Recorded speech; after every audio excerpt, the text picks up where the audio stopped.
शशकः कच्छपः च अतिस्निग्धौ मित्रे स्तः। कदाचित् एकस्मिन् वनान्तरे शशकः कच्छपं दृष्ट्वा तम् उपहसितवान्।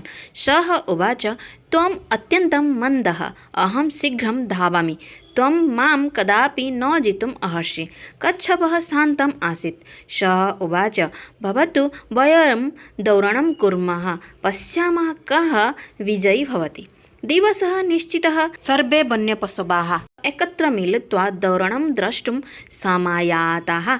दौडनम् आरब्धं। शशकः अतिशीघ्रं धावित्वा कच्छपम् अत्यन्तं पृष्ठे अवस्थितम् अचिन्तयत्। सः चिन्तितवान्, कच्छपः मन्दगामिन् आसीत्।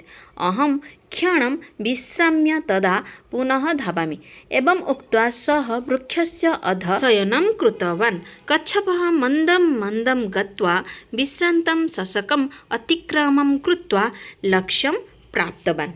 शशकः जागरितः। सः शीघ्रं धावितवान्, परन्तु सः पश्चात् लक्ष्यं प्राप्तः। कच्छपः विजयी अभवत्।